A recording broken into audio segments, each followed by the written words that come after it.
Y'all be up here looking like a 5-year-old. But anyways, me and my wife were just talking, and we were talking about how, like, sometimes, most of the time when you're growing and you're healing, you may outgrow your environment. And so in order for you to become the bigger version of yourself, in order for you to expand, you have to change your environment. And so it made me think about how when I used to be a business coach and a life coach in the Christian space, and I couldn't really show up as my authentic self because as being a lesbian and a gay person, that's not permissible to that religion, right?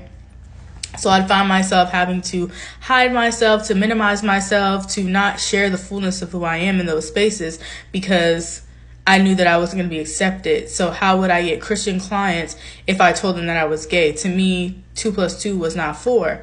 So now that I'm reinventing myself, I'm growing, I'm healing, I'm now able to show up authentically as myself. I find myself revisiting starting to build a coaching business, but in the space of spirituality. And so it made me really have this visual of how most of us are trying to grow in these small environments or these boxes that aren't meant for us. Or maybe we outgrow that box and it's time to move on to something bigger.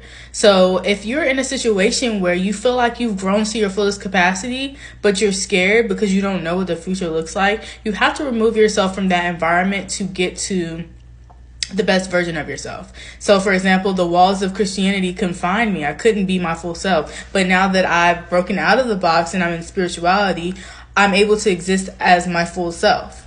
Even think about it as like a plant, right? Like we're all plants, we're growing, we're in this small pot, but in order to get bigger, as plants, grow more leaves, they break through the soil and grow more roots, you have to uproot them and put them in a pot. So have a new perspective. Maybe you're just replotting yourself, because you need to grow and spread your wings, right? And don't be scared, take that leap.